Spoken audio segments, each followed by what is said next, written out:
On the 30th of May 1967, the independence of the Republic of Biafra was declared. I won't say that a new country was added to the map, since few map makers thought it worth their while bothering with the country which seemed certainly doomed to early annihilation.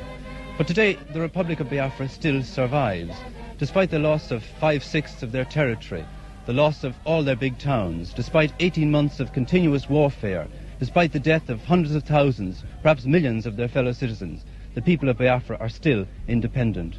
The roads are thronged with refugees. Hunger and poverty are everywhere. One thing alone remains undiminished: the sheer naked will to survive. Every aspect of life in Biafra today is dominated by the fact of war. At Esnehita, for instance, Mass is usually said in the open air. The church is far too small to hold the congregation, especially since everyone wants to attend the earliest Mass for fear of the bombers that come over as soon as the sun is fully risen. Today is a feast of Our Lady, and there's especially large attendance. The sermon is in praise of the Mary girls, the members of the Sodality of Our Lady. And our own Mary girls at the moment are engaged in just that type of work. Many of them are helping in the feeding centres. More than half of the people of Biafra are Christians, and among them Catholics form by far the largest group. The foundations of the church among the Igbo people were laid by an Irishman, Bishop Shanahan, in the early years of this century. His work was continued by other Irish priests and nuns, and they built up an impressive network of churches, convents and schools extending over the whole Igbo territory. Nearly all of them belonged to Bishop Shanahan's own order, the Holy Ghost Fathers, or to the sisterhood he founded to work here, the Holy Rosary Nuns.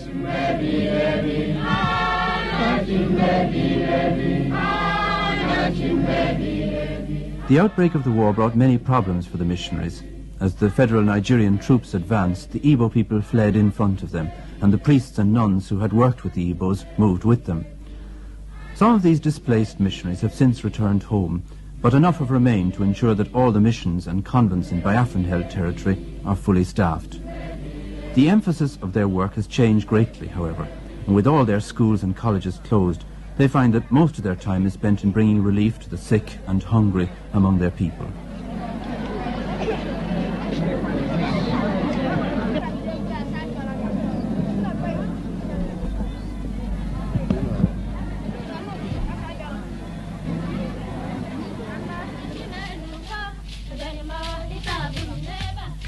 In the little village of Amimo, the Mary girls are celebrating the feast day in their own way. Since the fall of the town of Owerri, Amimo has become the centre of administration for what is left of the Owerri diocese. Bishop Joseph Whelan, the Bishop of Owerri, moved here after the capture of the city in September, and he was joined here a few days later by the nuns from the Holy Rosary Hospital at Emekuku. Well, I felt very happy that the nuns took the same decision that we did. They decided that it was their place to stay with the people.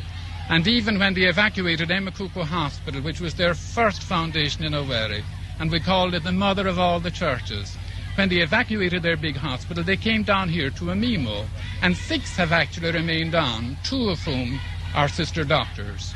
And they usefully put down their time now looking after the sick, visiting the bush, visiting the camps. What effect has the war had on your relationship with the people here? I understand at the beginning of the war that things were rather unpleasant for the missionaries. They were unpleasant because all white men were identified with Britain, and Britain was the enemy. But people soon began to see that we, the missionaries, were staying with our people, that we were anxious to help them, that we were a consolation to them. So they welcome us now, as you can see here today. And also, of course, you're a provider of food. Oh, we are providers of food for them. We have our feeding centres, and we have helped in a big way to overcome the famine. When you left the Diocese of Owerri, or rather the town of Owerri, you left it at a time when it was very hopeful for the future, just building your cathedral. What were the circumstances of your leaving, actually? Well, the military circumstances were that our own army had no arms or ammunition to defend the town, so the town fell really without a shot. And our people had evacuated on the Friday and the Saturday. Sunday morning after Mass for some of the military, I left myself. And that was one of the saddest experiences of my life, because for 20 years I have been bishop here and built up the diocese, built up a cathedral, a whole education centre, a whole centre of administration. Then in one day, it's all lost. One of the few things salvaged from the fall of Owerri was this machine for making altar breads. The machinery was imported from Italy just before the war began and has been in continual use ever since. The war has obviously made no difference to the deep faith of the Igbo people. Working at full capacity, these girls can produce 250,000 communion hosts every month. But even at that, they only barely manage to keep pace with the needs of the Owerri diocese, and the other 4 dioceses in Biafra have to provide their own supply.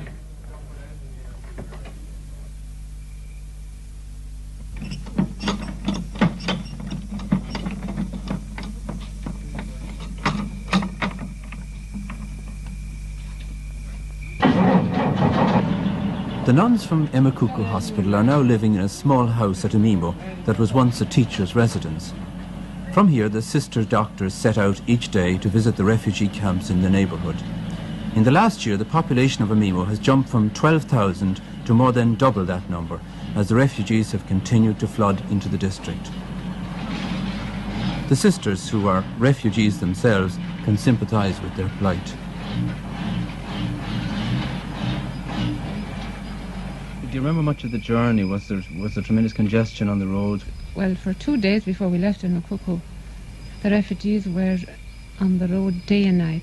Cars were absolutely whizzing past all night. Then most of the refugees were travelled by foot, as they say, or on bicycles. And it was usually a man wheeling the bicycle and a baby on the back, or the mother on the back with a baby on her lap and a baby on her back. And then another baby on the handlebars, and they usually had a goat or 2 attached to the back of the bicycle. And that was a steady stream all along. It was just pathetic. Even some of the mothers just couldn't take the whole of their families and lost some of the children on the way, because there was a lot of bombing these few days, you see. And they would be walking along the road, and the next thing the jet would come overhead, and everybody ran for bush, and in the scurry they often lost their children. And we got 2 of children that were just left behind like that on our way to Emimo. And you took them here and we kept took them here, Father, and kept them for a while. We haven't got a hospital here now, we just do bush work. But we kept them for a while because we have a few beds in the boys' school. We keep bad patients. And when these children got a bit better, we moved them to Emimo Hospital. So you've been completely uprooted from your hospital and you've had to adjust to a new Father. kind of life. What are you doing here in Emimo? Well, we had to form our policy when we came to Emimo, you see, because there were 6 of us and we had been used to a very well-run hospital. We had a training school for general nurses and for midwives. And after much consultation with parish priests and the bishop and the welfare officers and the government, we decided that we would go in for social work and, village visitation in a big way. So we decided that we would first do this area of Emimo, which comprises of 5 villages, and each village has about 7 compounds, you see. And in each of these compounds there are, anything between 600 and 1,000 people. So we decided that we would see everybody in each compound, whole families together.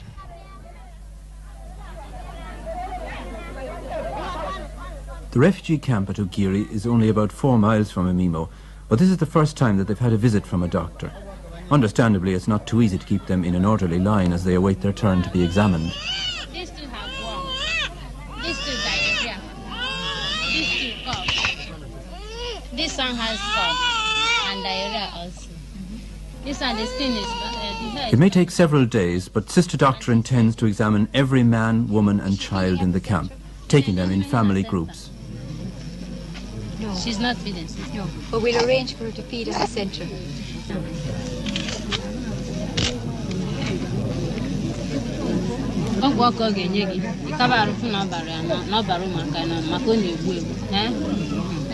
Give me that nurse.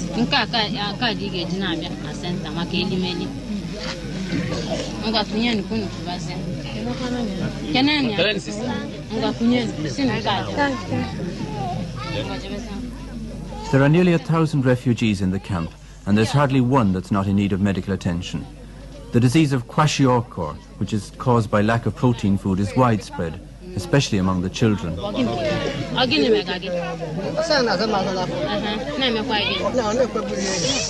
Sister has swelling of the abdomen and loss of appetite and heaviness of the legs.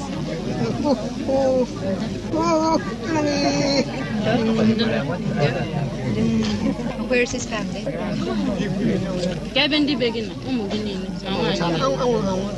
Sister, they have all died. Yes, sister. His wife has died? Yes, sister. And the children. And the children? My wife. Sister, the children and the wife died from kwashiorkor. Oh, yeah, go on.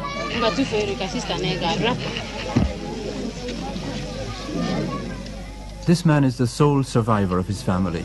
His wife and children have all died from kwashiorkor, and he himself has the distended stomach and swollen legs that are a sign of the disease.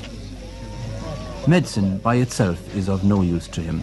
Unless he can be given the protein food that he lacks, he will certainly die.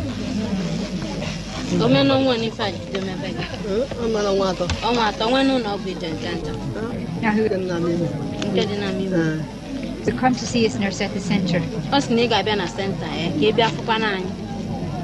Now, bring that down now to nurse. The refugees in this camp are from the Port Harcourt area, and somehow it adds an extra dimension of pathos to the scene when one learns that many of them are professional people, teachers, bank officials, civil servants. In Port Harcourt they had comfortable homes, cars, fridges, television sets. Here at Ugiri, even the barest essentials of food, clothing and shelter are lacking.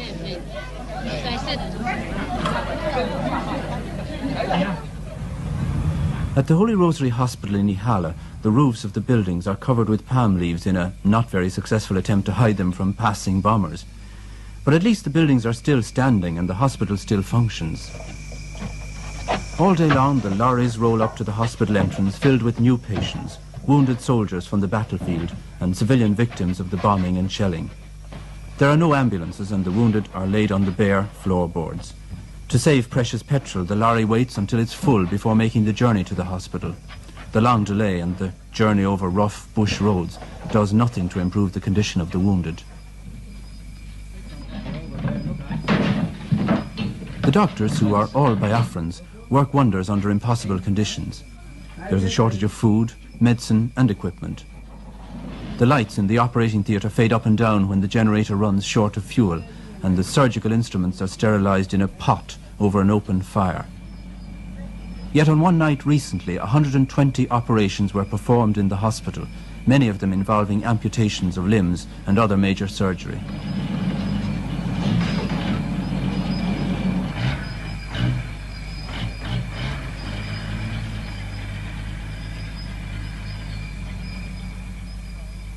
One lorry has barely finished unloading before another draws up with a new set of patients for the hospital, a new set of problems for the matron, Sister Gronya. You have a huge number of patients here. Have you enough facilities to deal? I mean, obviously in terms of wards you don't, because they're out in the verandas. No, they're on the verandas, they're under the beds, they're on the beds, they're every conceivable place. Even the premature nursery is now full of soldiers.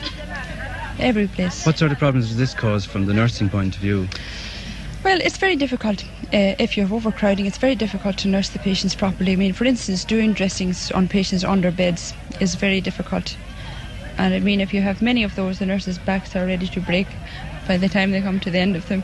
And it is difficult. And they seem to be very brave fellows, the patients themselves. Or they are. They're very, very. I mean, they seldom complain. The only ones who complain are those who are getting better. When they're really sick, they never complain. How are you managing to feed them? Well, really it's the Red Cross are responsible for that. The feeding, I must say, hasn't been all that very good. But How do you mean hasn't been all that good? Well, they haven't been able to get the things. You see, the season, the food that they eat most is yam, and the yam season has only come in recently. And before that, when the yams were scarce, everything, they couldn't get anything instead of it. But now when they have yam, it is better. But they only get fed once a day, 1 meal a day. But surely it's very hard for people to recover from sickness on that sort of diet. It is, but what we do is we give them free milk. We get free milk in from the Caritas and French Red Cross, and we give them milk as often as we can, and stock fish. Apart from these sort of problems of overcrowding, you have the problem of danger in terms of air raids. I see you have a lot of camouflaging around, and you have bunkers dug here for... Well, since the day we were bombed, I mean, everybody is more or less a bit on edge, and almost every day we have planes, enemy planes passing overhead. But the hospital itself actually was bombed. It was actually, it was How did bombed. that happen? It happened, it was the 4th of September. It just happened one morning about 11 o'clock. Nobody was expecting anything. We heard all right that there was an enemy plane at us below, but we never suspected for a moment that we would be bombed. And about 11 o'clock, this MiG fighter just swept over the hospital, ran 3 times and strafed, and it happened so quickly. It was all over before we realised just how much damage had been done. How much had been done? Were people killed actually? Oh, there were, I'd say up to about, in the marketplace, I'd say many were killed in the market. In the hospital, not so many, maybe up to about 15, but little children were killed. And was damage done to the wards and to the buildings? The children's ward was the worst. Children's ward got a rocket right through the roof. There was a mother and child killed in bed, and another child was killed in another ward, and another child was cut in half up behind the kitchen. What happened to the hospital after this? How did the people react? Were they unwilling to... Oh, that night, the morning time, we had about 140 mothers and children. In night time there were 5. All had run to bush, just lifted the children, ran to bush. They were terrified. But then gradually they came in the morning and evening for feeding. They would come in for feeding and disappear again, get their medicines and go home. But now they're all back, things are back to normal.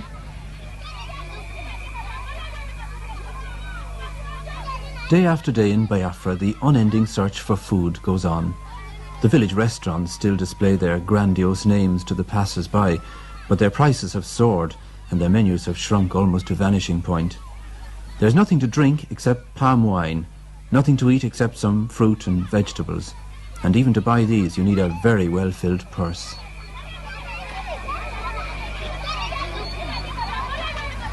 Prices in a Biafran food market today are famine prices. Since the war they've gone up pretty well beyond any control. A cup of this stuff, gari, which they make to use as sort of porridge, used to cost a penny a cup, and now it costs a shilling. Or a yam, the staple food around here, like a big potato, used to cost 6pence each and now can cost anything from 3 shillings to £1. Or a cup of salt, which is a very important commodity in a hot climate, used to cost a penny for a little cup like this and now costs 15 shillings. Matches used to cost 2pence a box and now cost 5 shillings. Or cigarettes, when you can get them, cost 13 and 6 for 10. That's over 25 shillings for 20. A bar of soap like this used to cost a shilling before the war and now costs 25 shillings. This little heap of dried fish used to cost a penny before the war. You'd use it for flavouring or making soup. Now it costs 15 shillings. Or these lovely fellas here, a pile of snails. You could buy 30 of them for a shilling before the war, and now this lot, just 7, would cost you £1. That is if you happen to like snails. Fresh meat is pretty well unobtainable. You might be lucky to get a chicken, in which case it would cost you £4. But perhaps the most sought after of all is petrol. They call it liquid gold around here, and it costs in the black market £10 a gallon. People still go to market, but these days they do it mainly from habit. Even if there were anything to buy, the prices would put it beyond the reach of all but the wealthiest. The market here at Nguru has an air of unreality about it, as though the real centre of action were somewhere else, and in fact, it is. About a quarter of a mile from the Nguru marketplace, there's a large convent and school, and it's here that the people come for their food, rather than to the once crowded market. The complete breakdown of the traditional system has left them entirely dependent on outside relief agencies like Caritas, the Red Cross and the World Council of Churches. This food centre begins operating shortly after 6 each morning, and it has an average daily attendance of 3,000 women. This morning, each one is given a piece of stockfish to begin with. These dried, salted codfish are probably the most useful of all the relief foods. They are light and easy to handle, and they contain the vital protein that is lacking from the native food. The fish is followed by soup, made from vegetables bought locally.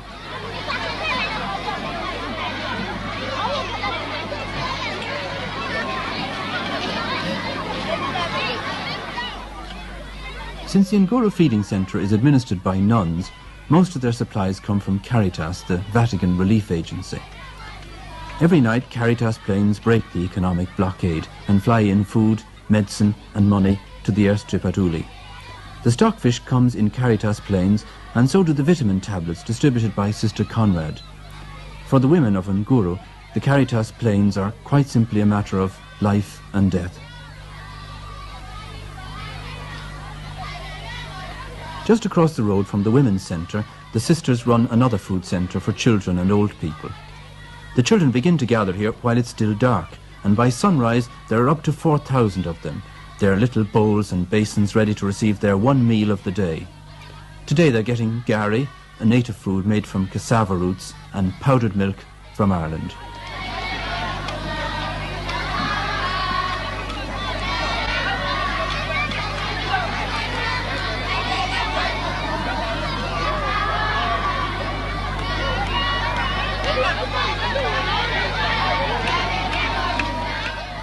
The children are supposed to form orderly lines and quietly await their turn to be served.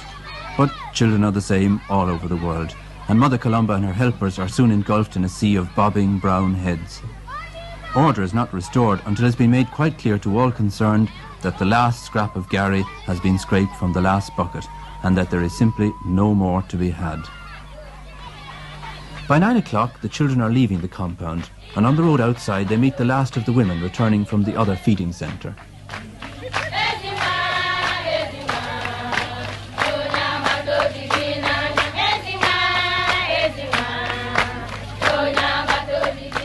The women are happy, but they're also keeping an eye on the sun, because they know that when the sun is fully risen, the bombers come, and the bombers are no respecters of women or children, or for that matter, of convents.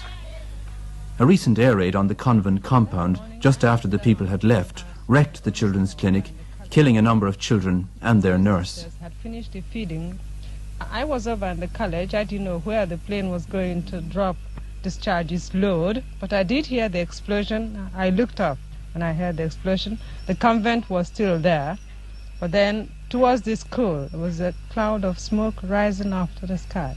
This was down here? This was down here, so I suspected immediately that it was either the church or Sister's clinic. When I came over here, of course everybody was running helter-skelter. The Red Cross boys the sister had in the compound, I must say, were very good. They were helping, and the home guards, several of the home guards were helping, bringing out the bodies from under the debris.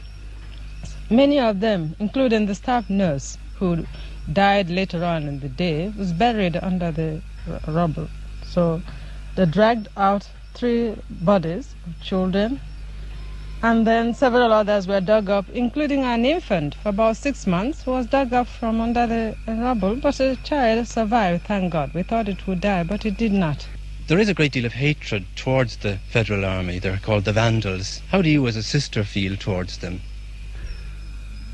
That's a hard question to answer.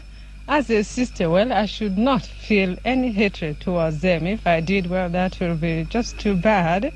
As an individual, I have no malice whatsoever against them. I feel that somehow or other they just don't know what they are doing. There's somebody behind them. Left to themselves, they certainly wouldn't be capable of such unkindness. Do you regard this as actually as a civil war, or do you regard it as a war of one independent state against another? Well, for us, we don't call it a civil war. For Biafrans, it's a war of independence.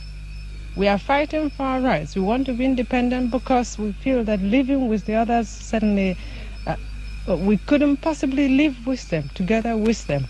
We want them to stay together, stay on their own. We don't want to do them any harm. And if they leave us alone, that is all we want. 300 miles from Biafra, in the middle of the Atlantic Ocean, lies the tropical island of São Tomé. It was discovered by Portuguese explorers 500 years ago, and it's remained Portuguese ever since. Nothing much else has ever happened here, and the pace of life was distinctly leisurely up to March 1968, the month when Caritas decided to make São Tomé Airport the base for its relief flights into Biafra. Warehouses were rented, planes were flown in, and pilots were recruited who were willing to make the dangerous nighttime flight over hostile territory to the airstrip at Uli in Biafra. The airport in Biafra is pretty primitive. What are the problems for a pilot landing there? Well, let's say the blackness for one thing, your lack of any reference for depth perception for getting in. The runway is so narrow that it looks longer than it really is. However, it's plenty long. It's, I think, over 7,800 feet long, but being as narrow as it is let's say, a psychological problem. But in fact, they don't switch on the landing lights. When do they switch them on? When we were coming in, they hardly seemed to be on at all. Well, they're not. They turn them off for every... as soon as the plane lands, the lights are turned off, and they're not turned on again until the next plane reports that he is on final. And if they don't turn them on, you don't fly the runway. Have you experienced any of the bombing on the runways while you were down? I was there the night of the first night air raid on the ground, but the bombs must have landed a mile or so away. It was either 4 or 6 of them, I don't know. But some of your fellow pilots weren't so lucky. About 2 weeks later, there was a bomb attack. One of our captains was wounded. The co-pilot was badly wounded. Father McGlade was wounded. The Red Cross man over there was wounded. And I think there was about 12 Biafrans killed. I've heard several figures. And 20 to 30 wounded. Well, this is principally why you're so anxious to get airborne again. Yes. So it offer less time for target. How many flights in a night do you make? You mean each individual pilot? Mm. Well, the normal is 2. And we've got something like, say, stockfish, something fast unloading. I have made 3. How would this compare with the ordinary civil flying? Well, you're pretty tired at the end of 3 shuttles because you've got an awful lot of duty time. So sitting here, waiting to be loaded, being offloaded. So say we fly maybe, say, 10 hours in one night, you've got 4 more hours of waiting for loading and unloading. Are you insured? No. Why? The premiums would be prohibitive. The first plane takes off at about 5:30 Biafran time, and by the time it reaches the Nigerian coast, it's dark. The darkness poses problems for the pilot, but it also gives protection against the Nigerian anti-aircraft guns and fighter planes.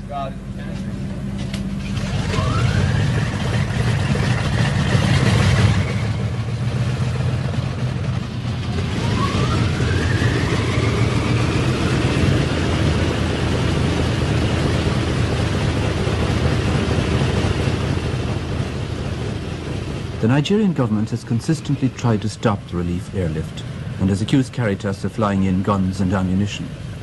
No evidence has ever been produced for these accusations, and Caritas officials firmly deny that their planes carry anything except relief supplies to Biafra.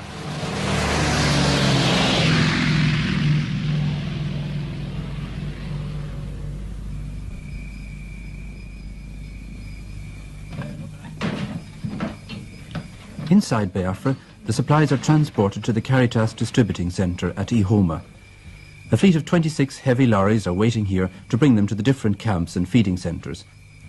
All the fuel for these lorries has also to be flown in, as well as tyres, batteries and other spare parts.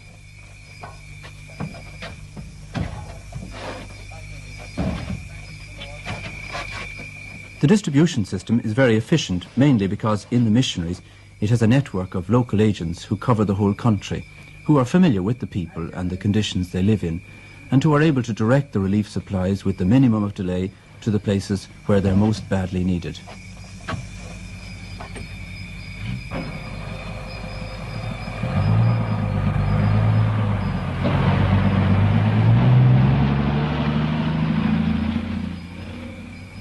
This is Mbutakaya, a small village on the southern zone of the Biafran war front. Mbutakaya has changed hands several times in the past few months. It's part of Biafra now, but the Federal Army is only about 3 miles away down that road, and there was continuous firing, shelling and machine gun fire last night for 4 hours, so its future is very much in the balance. Here in the Catholic Mission there are 1,560 registered refugees, families who have left their homes in Port Harcourt and in the towns around there in front of the advancing Federal Army. They depend for their livelihood on whatever food they can obtain locally and for the relief supplies which come in from the airstrip irregularly. It's in a place like Mbutukaya that one sees the effects of war at their grimmest. The 1,500 refugees who are staying in the school buildings have been living like hunted animals for the past 6 months. When the federal troops advance, they flee into the bush. When they retreat, days or weeks later, the people return again. No outside food has reached them for most of this period, and they've been living on what they could find in the bush: fruit, roots, leaves, and an occasional vegetable. Many have died, especially children and old people. Today, a small truckload of dried fish has come to the village, the first food to come here since the federal troops retreated a week ago. The ration is 1 dried fish for each family.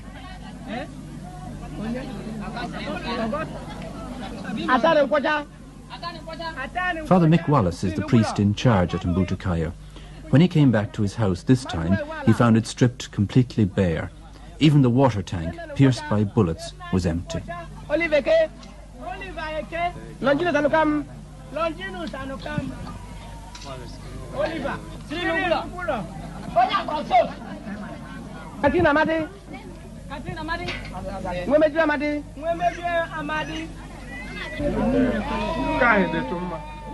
The lorry that brought the fish will not go back empty. The driver, Father Doheny, will inspect all the children in the camp and select the worst cases to be brought away for treatment.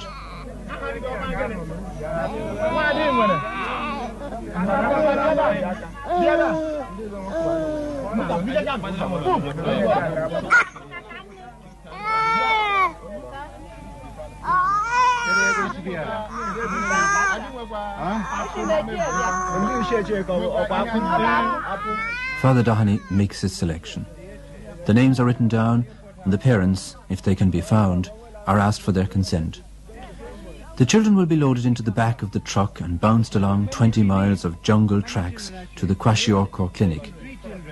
There won't be room for all of them at the clinic, and some will be sent abroad to Caritas camps in San Tomé or Gabon or Ivory Coast. But first, each child's name is written on a piece of plaster and stuck on his forehead to avoid later confusion. One of the mothers is to go with the children and to sign the necessary forms on behalf of all the parents. Do you agree to that? We have agreed. All of them. In the Nine. You have 3 children of your own, but I want you to look after also these other children. You must know their names and know their mothers.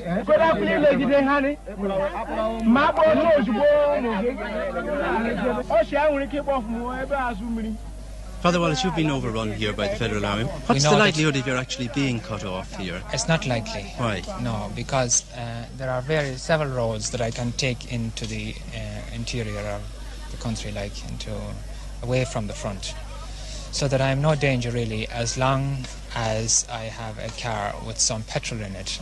I only have a few personal things in the house.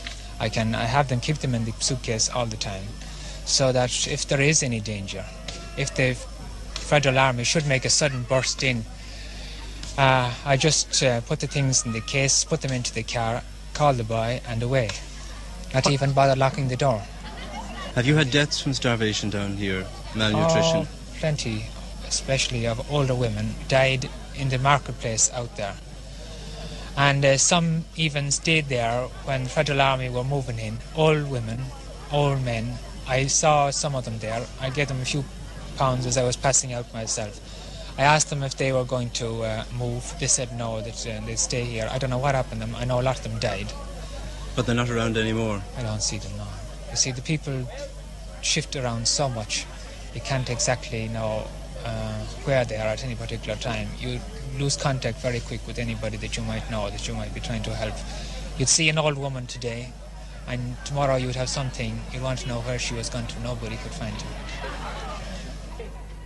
In the church at Uzaba, the final selection of the children takes place. Word has just come through that there's a Red Cross plane flying in tonight from Gabon, which will be able to take 50 children on its way back. Some of the children from Butakaya will be on the plane, together with others who've been examined by the sister doctor and found fit enough to make the long journey. Cyril Onyeneke. Peter Okara. Peter Raport.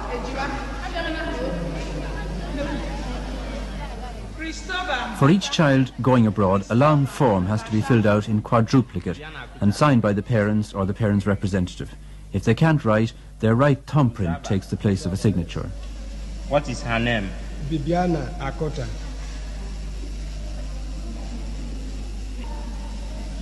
Age? 4 years. Your hometown? Emekuku.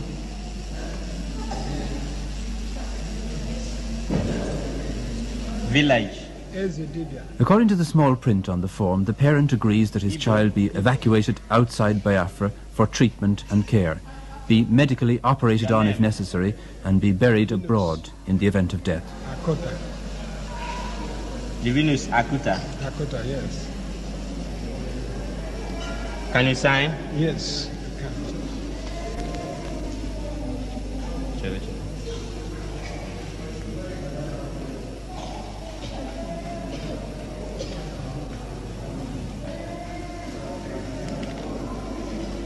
Thank you. When the formalities have been completed, the children are taken inside the altar rails and put sitting on the steps of the altar, an action which is not without a certain symbolic significance. Separated from their fathers and mothers, Bibiana and her companions are now the responsibility of Caritas. 84. Fine, good. Before they leave for the airstrip, each child is given a numbered medal for purposes of identification. Almost 3,000 children have so far been taken out of the country by Caritas, and it's necessary to keep accurate records of every one. For the purposes of the journey, Bibiana Akuta has become number 66. The chain is firmly fastened, and she'll not be able to remove it until she reaches her destination.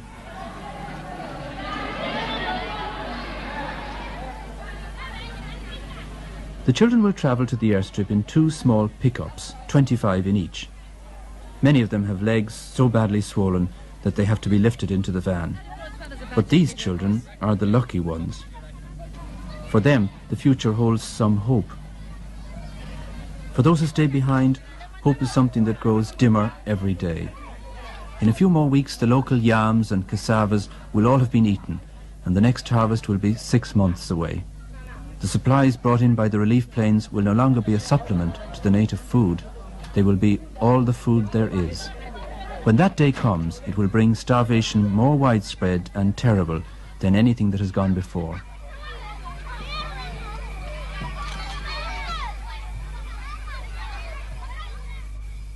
Colonel Adumedu Ojukwu has been president of Biafra and commander-in-chief of its army since independence was declared. He, more than any other man, is aware of the famine threatening his people and grateful for any help that reaches them from outside. Your Excellency, one of the greatest relief campaigns ever mounted by the Irish people has been mounted in the past few months on behalf of Biafra through Caritas. What effect have these airlifts had on the Biafran people? I think it has been a tremendous work, and may I, if you permit me, take this opportunity to thank the Irish people, particularly as this is intended for them, for their generosity, for their deep understanding and humanity, for their practical help in a time of such great travail. It is gestures and help of this kind that builds lasting friendship. We are very grateful today, tomorrow, and forever our people will be grateful. Irish missionaries were recently accused by members of the federal government of gun running and more recently of organising mercenaries. Would you like to comment on these charges? Quite idiotic. Absolutely. I don't know whether in fact anybody takes such an accusation seriously. It is the fluster of a frustrated people. And one can understand their frustration after all the massive support they're getting and finding they cannot conduct their quick kill. It is an accusation just made because they are not advancing in the battlefield.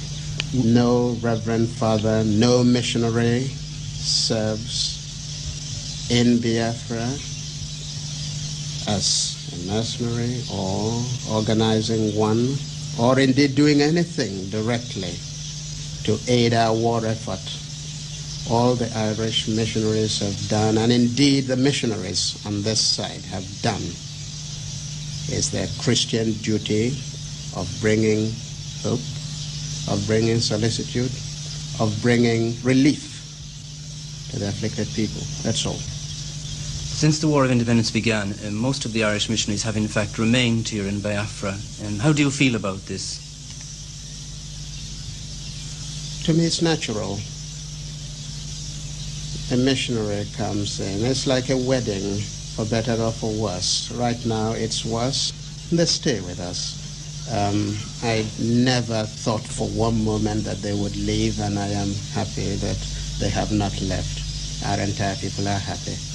The Irish government, however, have not recognised officially the state of Biafra. How do you interpret this? Governments are usually slow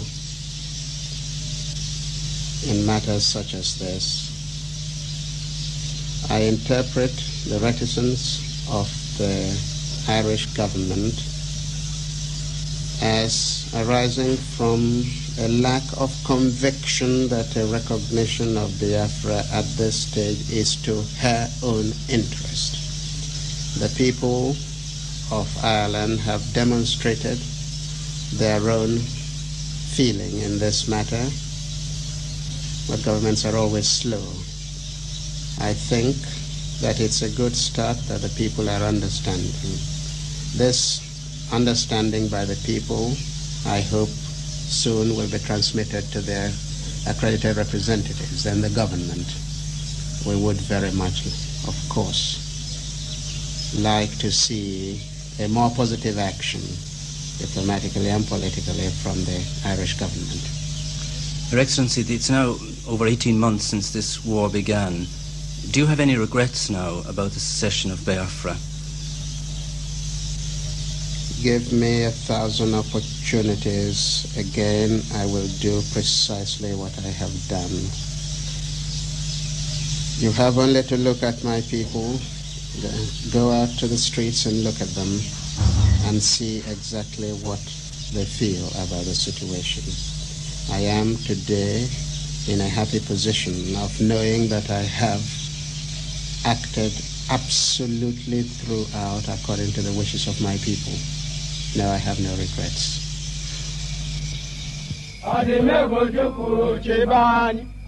There can be no doubt that the people of Biafra are behind their leader.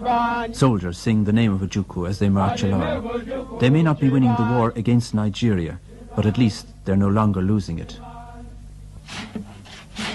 The war against hunger, however, is going less well. Among the craftsmen of Biafra, only the coffin makers are prospering. Business has been brisk indeed over the past 6 months, and it will become brisker still as the local food supplies are exhausted and the impossibility of feeding a whole people by a nightly airlift becomes apparent. Oh, impossible. After all, we are roughly 10 million in an area the size of Munster. And you couldn't possibly, as Caritas Internationalis have clearly said, we can't feed 10 million people. We can help you. Well, this means certain famine. Oh, this means starvation, utter and complete starvation. Even Oxfam, even representatives from England have said within the past week that they estimate that 2 million people would die at the end of 2 months.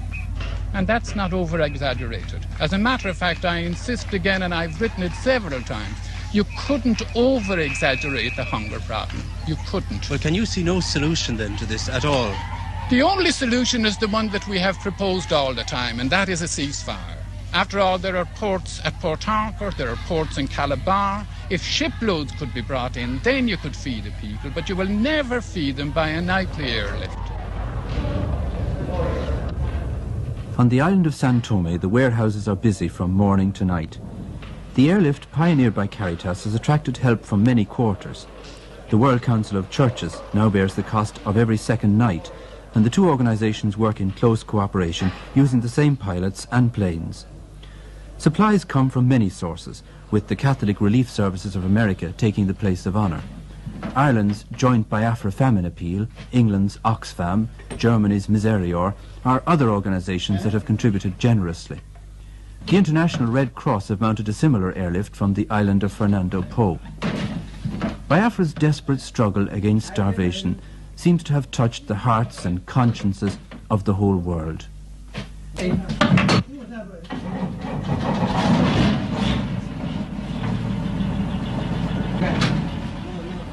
It's an amazing achievement to have sprung from such modest beginnings, and no one is more surprised at it than the man who started it all, Father Tony Byrne, the priest who came to Africa to preach and baptise and ended up directing an airline instead.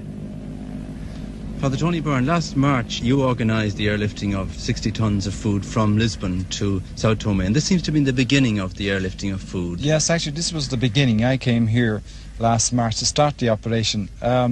I didn't think at that time that it was possible for this operation to develop into the world's greatest relief operation.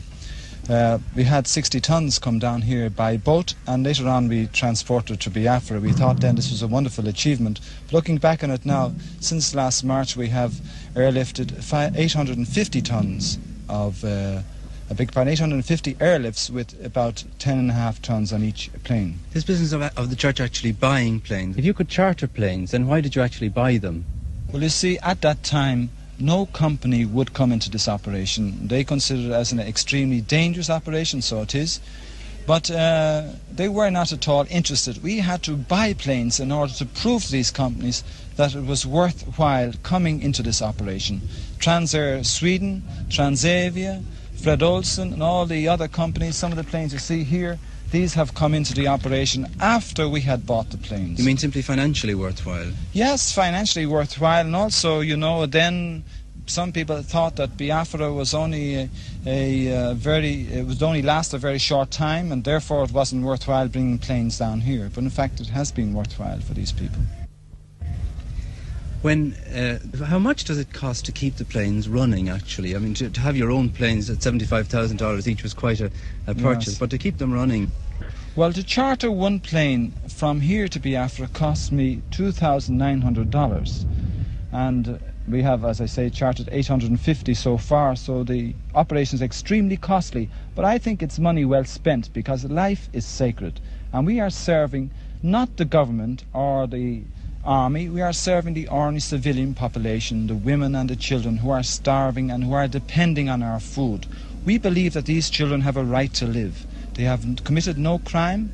They know nothing about ideas like economic blockade, secession or independence. All they know is that they are very, very hungry and they need food and need it urgently. And we feel that we have a moral obligation to keep these people alive. Since this airlift started, you've had 2 crashes, 4 pilots killed the other day. Have you any regrets that you started this enterprise? No, I think that some people must die to save 9 million people to live. And I think that in saving people to live, we must be ready to die. Captain McComey, an English pilot, spoke to me a week ago, and he said, Father, even though the night raids at the airport in Biafra are very serious, we must continue to fly supplies to these starving people. And he said, I am prepared to lose my life in doing this work. Last Sunday he lost his life, and I had to go to his wife and his young family and to the wives of the other pilots and tell them the sad news. This has been a big sorrow for us, and I hope and pray that we won't have this accident or any other accident again. It's night time at San Tome Airport. The planes are beginning to arrive back from their first shuttle to Biafra. Lorries laden with milk powder are standing by, and as soon as the plane is stationary, the loading begins. A cargo like this, which can be loaded and offloaded in a matter of minutes, enables the same plane to make 3 round trips to Uli before dawn. It's been a very quiet night so far, with no bombing or anti-aircraft fire reported from Biafra. One plane failed to make radio contact at Uli and had to return without landing. Another burst a tire on landing and is on its way back to San Tome with only 3 wheels operational. But these are considered pretty minor problems on the Uli run. While the planes are reloading, their crews have a cup of coffee or a snack in the airport restaurant. They're often joined by wives and friends, drawn irresistibly by the excitement of the place. The other plane didn't come back. It's very late. Yes, he ran into some problem with his landing gear, and actually a tire burst, and they have to take a wheel off and bring it in on 3 wheels. It's a bit tough, isn't it? It's not very good. Yeah. The loading is finished. The tanks are refilled. The plane moves off into the darkness. All over Biafra, people are waiting, listening for the sound of the engines, the sound that brings terror by day, hope by night. In their hour of trial, they know that they have not been completely forgotten by the rest of the world. They know that men have died in order that they may live. Perhaps the one solution to their problems, a just and lasting peace, is nearer than it seems. In the meantime, for all its inadequacy, the night flight to Uli remains a beacon of light and hope in one of the darkest places of the world. Bom, gente, é isso que eu tenho aqui para vocês. Muito obrigado para você que assistiu esse vídeo até o final. Por favor, não esquece de deixar seu like nesse vídeo, por favor. Curtir esse vídeo, fica à vontade de compartilhar ele com seus amigos, compartilhe com seus parentes, com todo mundo. Te vejo no próximo vídeo.